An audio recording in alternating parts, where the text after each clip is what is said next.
لیکن اللہ کے حوالے سے ہم بالکل بھی محسوس نہیں کرتے، یا اللہ کی موجودگی کا احساس ہمارے اندر نہیں ہے. اور یہ احساس جو ہے وہ کیسے پیدا ہوتا ہے؟ قرآن کو سمجھ کے پڑھنے سے. تو اس لیے قرآن کو سمجھ کے پڑھنا جو ہے وہ انتہائی ضروری ہے. اب جب اللہ تعالیٰ کسی بھی انسان کو پیدا کرتے ہیں نا، تو اس کے پیدا ہونے کے ساتھ ہی اس کے مرنے کا وقت بھی لکھ دیا جاتا ہے. تو جیسے اس کو ہم ایک مثال سے سمجھ سکتے ہیں، جیسے آپ نے ٹی وی پہ وہ گیمز دیکھی ہوں گی نا، گیم شوز وغیرہ ہوتے ہیں، اور اس میں 1-2 ٹیمز ہوتی ہیں جنہوں نے مثال کے طور پر بالز اکٹھے کرنے ہیں 1 منٹ کے اندر. جو ٹیم زیادہ بال اکٹھی کر لے گی وہ ون کر جائے گی. تو جیسے ان کا ٹائم سٹارٹ ہوتا ہے تو ایک سٹاپ واچ آن کر دی جاتی ہے، یور ٹائم سٹارٹس ناؤ، اور پھر وہ سٹاپ واچ آہستہ آہستہ بیکورڈ کاؤنٹنگ کر رہی ہوتی ہے. تو بالکل اسی طرح جب بھی کوئی انسان، کوئی بچہ پیدا ہوتا ہے تو اس کے ساتھ بھی دل کے طور پر اللہ تعالیٰ نے ہمارے اندر ایک سٹاپ واچ رکھ دی ہے کہ ہمارا ٹائم سٹارٹ ہو جاتا ہے جیسے ہم پیدا ہوتے ہیں، اور وہ دل مسلسل دھڑکتا رہتا ہے. اور جب تک ہماری زندگی ہے، جو مہلت اللہ تعالیٰ نے جس انسان کو دی ہے، اتنی دیر تک وہ دل دھڑکتا رہتا ہے. اور جب یہ سٹاپ واچ بند ہو جاتی ہے تو ہماری مہلت، ہمارا وقت جو ہمیں اس زندگی میں دیا گیا تھا وہ ختم ہو جاتا ہے، بالکل اس گیم کی طرح. تو اب آپ دیکھیں کہ جب کوئی گیم سٹارٹ ہوئی ہے، اب 2 ٹیمز ہیں. ایک ٹیم جو ہے وہ آرام سے بیٹھی ہوئی ہے، وہ کہہ رہی ہے اچھا ابھی بڑا ٹائم ہے، میں بعد میں کر لوں گی یہ بال جو کلیکٹ کرنے. اور ایک ٹیم جو ہے وہ جلدی جلدی کلیکٹ کر رہی ہے. تو جیسے ہی ٹائم ختم ہوگا، اب ٹائم تو دونوں ٹیمز کے پاس ایک جتنا ہی ہے، لیکن جیسے ہی ٹائم ختم ہوگا تو جو ٹیم مسلسل کام کر رہی ہے، کوشش کر رہی ہے، وہ ون کر جائے گی، اور جو آرام کر رہی ہے یا بیٹھی ہوئی ہے وہ ڈیفینیٹلی اسے لوز کرنا پڑے گا. تو اللہ اس چیز کو ہم ایک اور مثال سے بھی سمجھ سکتے ہیں. جیسے مثال کے طور پر جو الیکٹرک ایلیویٹرز ہوتے ہیں نا، بجلی سے چڑھنے والی جو سیڑھیاں ہوتی ہیں جیسے شاپنگ مالز وغیرہ میں، تو اس کے اوپر جب آپ کھڑے ہو جاؤ تو چاہے آپ اپنا رخ سیدھا رکھو، سائڈ پہ کر لو یا پیچھے کو بھی کر لو، تو پھر بھی وہ سیڑھی جو ہے وہ آپ کو آہستہ آہستہ اوپر خود بخود لیتی جائے گی. اسی طرح جب ہم اس دنیا میں آ جاتے ہیں تو پھر چاہے ہم اللہ تعالیٰ کے مطابق اللہ تعالیٰ کے احکامات مان کے اس کی طرف رخ کر لیں یا ہم اس سے رخ موڑ لیں، لیکن ہماری وہ جو ایلیویٹر ہے، ہماری وہ جو سیڑھیاں ہیں، وہ ہمیں اللہ کی طرف لیتی جا رہی ہیں. یعنی ہمارا ٹائم گزر ہے اور ہم اللہ تعالیٰ کی طرف بڑھتے جا رہے ہیں. یا جیسے ہماری فیملی میں ہوتا ہے کہ کبھی کسی کزن کی شادی کی کوئی ڈیٹ فکس ہو جاتی ہے، مثال کے طور پر اگلے مہینے کی 15 تاریخ ہے، تو ہر دن گزرنے کے ساتھ ہمارا وہ جو فکس ڈیٹ ہے ہم اس کے زیادہ نزدیک ہوتے جاتے ہیں، یعنی ہمارا جو ٹائم ہے، ڈیوریشن ہے، وہ کم ہوتا جاتا ہے. تو بالکل اسی طرح ہم ہر گزرتے دن کے ساتھ، جیسے ہی ہم پیدا ہوتے ہیں تو ہر دن کے ساتھ ہم اپنی موت کی طرف بڑھ رہے ہوتے ہیں، یعنی ہمارا وقت ایکچوئل میں کم ہو رہا ہوتا ہے. اور جیسے ہی ہم مرتے ہیں تو ہمارے سارے دنیا کے کام، سارے رشتے ناتے، ہر چیز ختم. یعنی ہمارے دوست، ہمارے ماں باپ، ہمارے بہن بھائی، جتنے بھی رشتے تھے وہ سارا کچھ ختم ہو جائے گا. قبر میں کوئی بھی آپ کے ساتھ نہیں جاتا. قبر میں ہر بندے نے اکیلے جانا ہے، اور اس کے ساتھ صرف اس کے اعمال جاتے ہیں، یا پھر قرآن جو ہے وہ جا سکتا ہے. یعنی قرآن ایک واحد ایسی چیز ہے کہ جس سے اگر آپ دنیا میں دوستی کر لو، اس کے ساتھ ٹائم گزارو، اس کے احکامات پر عمل کرو، تو یہ قبر میں بھی آپ کا ساتھی بنتا ہے، بلکہ یہ قیامت والے دن بھی اپنے پڑھنے والے کی سفارش کرے گا. اور قرآن کا ہماری زندگیوں میں آج کل کیا رول ہے یا کیا حیثیت ہے، اس پر بھی ایک نظر ڈال لیتے ہیں.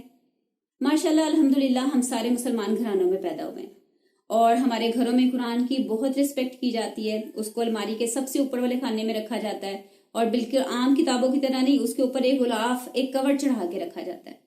لیکن اس کو ہم کن موقعوں پہ نکالتے ہیں؟ جیسے مثال کے طور پر کوئی فیملی نئے گھر میں شفٹ ہو، انہوں نے نیا گھر بنایا ہے، تو جب وہ اس گھر میں جاتے ہیں تو اپنے گھر میں قرآن خوانی رکھتے ہیں.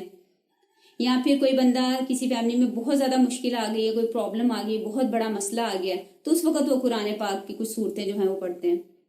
یا خدا نہ خواستہ کسی گھر میں ڈیتھ ہو گئی ہے تو اس وقت قرآن نکال کر سپارے پڑے جاتے ہیں.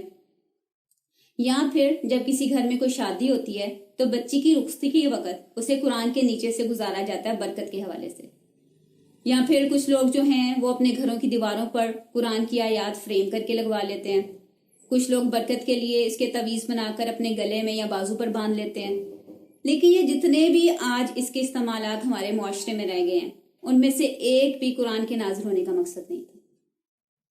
یعنی قرآن کے نازل ہونے کا مقصد تھا ہماری زندگیاں ہم نے کیسے گزارنی ہے، ہم نے مال کیسے کمانا ہے، کیسے خرچ کرنا ہے، ہم نے اپنے بچوں کو کیسے پالنا ہے، ہم نے اپنے ماں باپ، بہن بھائیوں، رشتہ داروں، اپنے ہمسایوں، کولیگس کے ساتھ کیسا رویہ رکھنا ہے. یعنی قرآن کسی خاص موقع کے لیے نازل نہیں ہوا تھا کہ شادی ہو جائے یا کوئی فوتگی ہو جائے. قرآن ہر وقت، ہر لمحے، ہر دن کے لیے ہے. اور جبکہ نبی صلی اللہ علیہ وسلم کی حدیث ہے کہ ایک وقت ایسا آئے گا کہ لوگ قرآن پڑھیں گے لیکن وہ ان کے حلق سے نیچے نہیں اترے گا. یعنی نہ تو وہ اس پر عمل کریں گے اور نہ ہی اس کو وہ دل سے سمجھیں گے. قرآن کے اصل مقصد کو سمجھنے کے لیے میں ایک مثال بیان کرتی ہوں. جیسے مثال کے طور پر ہم شاپنگ پہ جاتے ہیں گروسریز وغیرہ لینے کے لیے، تو ہم نے کوئی سوپ لینا ہے، صابن وغیرہ لینا ہے، تو ہم کیا کرتے ہیں، جیسے لکس لینا ہے، کیپری لینا ہے یا ڈیٹول، تو ہم اس کو ریپر کے اندر سے ہی اس کی خوشبو لیتے ہیں، خوب سونگھتے ہیں، اچھا کس کی خوشبو اچھی ہے، اور جس کی اچھی لگے وہ ہم بائی کر لیتے ہیں. اب آپ صابن لے کر، باقی چیزیں لے کر گھر آ گئے، کھانے کا ٹائم ہے، ٹیبل پہ بیٹھے، کھانا رکھا اور ساتھ میں وہ صابن نکال کے آپ نے پلیٹ کے ساتھ رکھ لیا، اور کھانا شروع کرنے سے پہلے آپ نے اس صابن کو پکڑا، ایک لمبا سا سانس لیا، خوشبو لی اور کھانا کھانا شروع کر دیا. تو کیا صابن کا جو اصل مقصد تھا وہ پورا ہوا؟ صابن کا مقصد تو یہ ہے نا کہ آپ اس کو ریپر میں سے نکالو، پانی اور ہاتھوں کے ساتھ رگڑو اور پھر اس کے بعد اپنے ہاتھ دھو لو. تو اس سے کیا ہوگا کہ آپ کے ہاتھوں پر جو میل، جو جراثیم ہے وہ صاف ہو جائے گی اور آپ صاف ہاتھوں کے ساتھ کھانا کھاؤ. یہ صابن کا اصل مقصد ہے. جبکہ خوشبو جو ہے وہ اس کا ایک ایڈیشنل بینیفٹ ہے. اسی طرح قرآن کے جو الفاظ کا ثواب ہے یا اس کی برکت، یہ اس کی ایڈیشنل بینیفٹ ہے، یہ اس کا نازل ہونے کا اصل مقصد نہیں ہے. یعنی قرآن کا اصل مقصد ہے کہ ہماری روح صاف ہو، اور روح تب صاف ہوتی ہے جب ہم اس کو سمجھ کے پڑھیں گے. خالی تلاوت کرنے سے، جیسے اکثر لوگ جو ہیں صبح فجر کے بعد قرآن کا ایک رکوع پڑھتے ہیں یا ایک صفحہ پڑھ لیتے ہیں یا پھر سورہ رحمان یا سورہ یاسین کی تلاوت کرتے ہیں، تو بہت اچھی بات ہے، لیکن اس سے ان کو ثواب تو ملتا ہے، برکت تو مل سکتی ہے، لیکن یہ قرآن کے نازل کرنے کا اصل مقصد نہیں ہے. تو قرآن کا اصل مقصد کیا ہے کہ ہم اس کو سمجھ کے پڑھیں اور اپنی زندگیوں میں اس کو شامل کر لیں. اور اس کے سمجھنے کے حوالے سے بہت ساری حدیث میں ہمیں اس کی فضیلت ملتے ہیں. نبی صلی اللہ علیہ وسلم نے فرمایا کہ قرآن کی آیت سمجھ کے پڑھ لینا 100 رکعت نفل سے بہتر ہے. اب اگر دیکھا جائے تو 100 رکعت نفل میں بھی ہم قرآن ہی پڑھیں گے. یعنی ایک رکعت میں ہم سورہ فاتحہ کی 7 آیتیں پڑھتے ہیں اور پھر ساتھ کوئی ایک چھوٹی سورت جو کہ 3 آیات پہ مشتمل ہوگی. ٹھیک ہے، 7 + 3 10 آیات ایک رکعت میں ہو گئی. اب اس کو آپ 100 سے ملٹیپلائی کر لیں تو 1000 آیات. یعنی قرآن کی 1000 آیات زبانی یا خالی پڑھنے سے ایک آیت سمجھ کے پڑھ لینا زیادہ افضل ہے. یعنی سمجھ کے پڑھنا جو ہے وہ بہت اہم ہے. اور قرآن کو سمجھ کے نہ پڑھنے کے ہمارے پاس جواز کیا ہوتے ہیں کہ ٹائم نہیں ملتا. جیسے جو بچے ہیں انہوں نے اسکول جانا ہے، واپس آ کے ٹیوشن جانا ہے، ہوم ورک کرنا ہے. اسی طرح جو ہم فیمیلز ہیں، خواتین، ہم نے اپنے گھر کے کام بھی کرنے ہیں. جو جابس کرتی ہیں انہوں نے ڈبل ڈیوٹیز کرنی ہوتی ہیں. بچوں کے کپڑے استری کرنے ہیں، صفائی کرنی، برتن دھونے، اور انہی سارے چکروں میں ہمارے پاس قرآن کے لیے ٹائم نہیں بچتا. جبکہ اللہ تعالیٰ قرآن پاک میں فرماتے ہیں یا ایھا الذین آمنوا لا تلہکم اموالکم ولا اولادکم عن ذکر اللہ، کہ اے لوگو جو ایمان لائے ہو، تمہارے مال یعنی تمہاری جابس اور تمہاری اولاد تمہیں اللہ کے ذکر سے غافل نہ کر دے. وَمَن یفعل ذَلِکَ، اور جو کوئی ایسا کرے گا فَأُولَئِکَ هُمُ الْخَاسِرُونَ، تو یہی لوگ نقصان اٹھانے والے ہیں. یعنی ہماری اس دنیا میں جتنی بھی ہماری مصروفیات ہیں وہ یا تو ہماری جابس کے حوالے سے ہوتی ہیں یا پھر ہمارے بچوں کے حوالے سے ہوتی ہیں. تو ان چیزوں کو کبھی بھی اپنے اور اللہ کے ذکر کے درمیان حائل نہیں ہونے دینا چاہیے. اسی طرح کچھ لوگ یہ کہتے ہیں کہ جی قرآن کیسے سمجھیں، کیسے پڑھیں، کوئی عالم ہو تو پھر ہی ہم سمجھیں. جبکہ اللہ تعالیٰ قرآن پاک میں بار بار ایک بات جو ہے وہ ریپیٹ کرتے ہیں. جیسے سورہ قمر میں ہے وَلَقَدْ يَسَّرْنَا الْقُرْآنَ لِلذِّكْرِ فَهَلْ مِن مُدَّكِرٍ، کہ ہم نے قرآن کو سمجھنے کے لیے، نصیحت کے لیے آسان بنا دیا، تو کوئی ہے کہ سوچے سمجھے.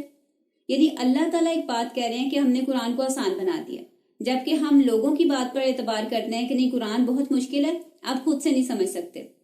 تو کس کی بات جو ہے وہ زیادہ قابل بھروسہ ہے، لوگوں کی یا اللہ کی؟ اللہ تعالیٰ کہہ رہے ہیں کہ قرآن آسان ہے سمجھنے کے لیے، تو اس لیے قرآن کو خود سے سمجھنے کی ایفرٹ اور کوشش اور ٹائم ضرور دینا چاہیے. بلکہ قرآن پاک میں تو اللہ تعالیٰ خود فرماتے ہیں الرحمن علم القرآن، کہ رحمان وہ ہے جس نے قرآن کا علم دیا. یعنی قرآن کے اصل ٹیچر اللہ تعالیٰ ہیں. اگر کسی بھی انسان نے قرآن کی سمجھ یا قرآن کا فہم حاصل کرنا ہے تو اسے ڈائریکٹ اللہ سے 1 to 1 رابطہ کرنا پڑے گا. یعنی جب نبی صلی اللہ علیہ وآلہ وسلم کو قرآن کا علم دیا گیا تو وہ بھی اللہ تعالیٰ نے دیا. آج بھی جو بندہ قرآن کو سمجھنا چاہتا ہے یا اس کا فہم حاصل کرنا چاہتا ہے تو اس کو اللہ سے 1 to 1 رابطہ کرنا پڑے گا. یعنی کوئی ٹیچر، کوئی قاری آپ کو قرآن کا لفظ پڑھنا تو سکھا سکتا ہے، اس کو پروناؤنس کرنا بتا سکتا ہے، اس کا معنی بھی بتا سکتا ہے، لیکن اس کی جو سمجھ ہے، اس کا جو فہم ہے، جو اس کی ہدایت ہے، وہ آپ کو اللہ سے ہی مانگنی پڑے گی. تو اس لیے اپنی کوشش ضرور کریں اور قرآن کو اللہ تعالیٰ سے مانگیں کہ اللہ تعالیٰ مجھے قرآن کی سمجھ عطا فرما دیں. تو پھر دیکھیں اللہ تعالیٰ آپ کے لیے کیسے راستے کھولتے ہیں. اب قرآن اصل میں ہے کیا؟ قرآن اللہ تعالیٰ کا پیغام ہے، اللہ کا میسج ہے. جیسے ہمارے موبائل پہ واٹس ایپ کا میسج آتا ہے یا ہمیں کوئی ای میل آتی ہے کسی کی طرف سے، تو جب تک ہم اسے نکال کر پڑھیں گے نہیں، سمجھیں گے نہیں، تو ہمیں پتہ نہیں چلے گا کہ اس نے ہمیں کیا میسج بھیجا ہے. تو قرآن پاک میں اللہ تعالیٰ فرماتے ہیں ھذا بلاغ للناس، کہ یہ لوگوں کے لیے میسج ہے، لوگوں کے لیے ایک پیغام ہے. اس کو بھی میں ایک مثال کے ساتھ واضح کرتی ہوں. جیسے مثال کے طور پر کسی اسکول نے، پرنسپل نے جو ہے وہ ساری ٹیچرز کو ایک نوٹس بھیجا، ایک میسج بھیجا ریٹن، کہ آج بچوں کو 11 بجے چھٹی دے دینی ہے. اور وہ ساری ٹیچرز کے پاس چلا گیا، سب نے پڑھ بھی لیا. اب اس کے بعد جب پرنسپل راؤنڈ پہ جاتی ہے تو بہت ساری ٹیچرز نے تو بچوں کو 11 بجے چھٹی دے دی، لیکن ایک ٹیچر نے نہیں دی. تو پرنسپل اس کے پاس جاتی ہے اور اسے جا کے پوچھتی ہے کہ آپ کے پاس میرا نوٹس نہیں آیا تھا جو میں نے میسج بھیجا تھا؟ تو وہ کہتی ہے کہ جی آیا تھا میڈم. تو پھر پرنسپل پوچھتی ہے آپ نے اسے پڑھا نہیں تھا؟ وہ کہتی ہے جی میں نے پڑھا تھا، یہ ادھر ہی پڑھا ہوا ہے. تو پھر پرنسپل انہیں پوچھے گی کہ آپ نے پھر اس پر عمل کیوں نہیں کیا، بچوں کو 11 بجے چھٹی کیوں نہیں دی؟ یعنی اب اس ٹیچر نے وہ پڑھ تو لیا تھا، تو کیا اس پڑھنے سے وہ پرنسپل خوش ہوگی؟ پرنسپل کو ڈیفینیٹلی غصہ آئے گا، ناراض ہوگی کہ اگر تم نے پڑھا تھا تو اس کے مطابق عمل کیوں نہیں کیا. تو بالکل اسی طرح اگر ہم قرآن کو صرف پڑھ لیں اور اس پر عمل نہ کریں تو پھر ہمارا حال بھی اس ٹیچر جیسا ہی ہوگا. یا پھر اس کو ہم ایک اور مثال کے ساتھ بھی سمجھ سکتے ہیں. جیسے ہمارے گھروں میں بجلی ہے، اس کا بل آتا ہے، ہم جو بجلی وغیرہ الیکٹریسٹی یوز کرتے ہیں، تو اب اس کا بل آیا ہے، آپ ڈیلی اس بل کو نکال کے پڑھیں، اچھا 5,678 روپے. اگلے دن نکال کے پھر پڑھا اور اسی طرح مہینہ گزر گیا. اور مہینے کے بعد کیا ہوگا کہ آپ کی بجلی کٹ جائے گی. اب اگر جا کے آپ واپڈا والوں سے کمپلین کریں کہ آپ نے ہماری بجلی کیوں کاٹ دی، تو وہ پوچھیں گے کہ آپ کے پاس ہمارا بل نہیں آیا تھا؟ آپ کہیں گے ہاں جی آیا تھا، میں روز اس کو پڑھتی تھی. لیکن واپڈا والے یہی کہیں گے کہ اگر اس کو پڑھتے تھے تو اس کے مطابق عمل کیوں نہیں کیا، یعنی اسے جا کے جمع کیوں نہیں کرایا. تو اسی طرح قرآن کو جو ہے پڑھنا اور اس کو سمجھ کے پڑھنا اور اس پر عمل کرنا، یہ دونوں چیزیں بہت ضروری ہیں. اسی حوالے سے اللہ تعالیٰ قرآن پاک میں فرماتے ہیں کہ ہلاکت ہے ہر جھوٹے گناہ گار کے لیے، کہ جسے اللہ کی آیتیں پڑھ کر سنائی تو جاتی ہیں، وہ انہیں سن بھی لیتا ہے لیکن بے پرواہی کرتا ہے، یعنی جیسے سنا ہی نہ ہو. تو ایسے شخص کو دردناک عذاب کی خوشخبری سنا دو. اور یہ قرآن جو ہے اللہ تعالیٰ کی طرف سے ایک قسم کا انسٹرکشنل گائیڈ ہے ہمارے لیے کہ ہم نے اپنی زندگی کیسے گزارنی ہے. جیسے مثال کے طور پر آپ بازار سے کوئی چیز خریدتے ہیں، واشنگ مشین لے لیں، مائکرو ویو لے لیں، یا ایون موبائل فون بھی لے کے آتے ہیں، تو اس فون کے پیک کے ساتھ ایک چھوٹی سی بکلیٹ ہوتی ہے، یعنی ایک انسٹرکشنل بک ہوتی ہے جس میں کہ لکھا ہوتا ہے یہ بٹن دبائیں گے تو اس طرح ہو جائے گا، یہ بٹن دبائیں گے تو یہ والا فنکشن کام کرے گا. یعنی وہ بک اس بندے نے بنائی ہوتی ہے جس نے وہ موبائل بنایا ہوتا ہے، وہ انسٹرکشنز کی بک ہوتی ہے. تو اسی طرح کیونکہ اللہ تعالیٰ ہمارے خالق ہیں تو ہم نے اپنے آپ کو کیسے استعمال کرنا ہے، اپنی زندگی کیسے گزارنی ہے، تو اللہ تعالیٰ نے ہمیں وہ سب کچھ قرآن میں ایک انسٹرکشنز کے ساتھ وہ بتا دیا کہ جو کوئی ان کے مطابق کام کرے گا وہ اپنی زندگی اچھے سے گزار لے گا اور آخرت میں بھی کامیاب ہوگا. قرآن اللہ تعالیٰ کا ایک بہت بڑا تحفہ ہے. یعنی اس میں اللہ تعالیٰ نے ہمیں ہر چیز کی حقیقت بتا دی اور یہ بتا دیا کہ اللہ تعالیٰ کے پسندیدہ کام کون سے ہیں، کہ جو کام ہم کریں گے تو ہمیں جنت مل سکتی ہے، اور اگر ہم غلط کام کریں گے تو ہمارا انجام دوزخ ہو سکتا ہے. تو یہ اللہ تعالیٰ کی بہت بڑی رحمت ہے کہ اللہ نے ہر چیز ہمیں پہلے سے کلیئر کر دی، واضح کر کے بتا دی. لیکن ہم لوگوں نے اس تحفے کی اہمیت کو نہیں جانا، یعنی ہم نے اس کو وہ ویلیو نہیں دی. اس کو بھی میں ایک مثال کے ساتھ آپ سے شیئر کرتی ہوں کہ آپ کسی فرینڈ کو اس کی شادی پہ یا کسی بھی موقع پر ایک بہت مہنگا سا موبائل ڈبے میں ریپ کر کے دیتے ہیں، اور اس کے کچھ دنوں کے بعد آپ اس کے گھر جاتے ہیں تو وہ ڈبہ اسی طرح بند ٹیبل پر پڑا ہوتا ہے. تو آپ کو کیسا لگے گا؟ آپ کو یہی فیل ہوگی نا کہ یار اس کے پاس اتنا ٹائم نہیں تھا کہ یہ میرے اس گفٹ کو کھول کے دیکھ لیتی، اور آپ باتوں باتوں میں اس چیز کا ذکر کرتے ہیں. تو وہ کہتی کہ اصل میں سوچی تھی آرام سے بیٹھ کر ٹائم نکال کے پھر اس کو کھولوں گی.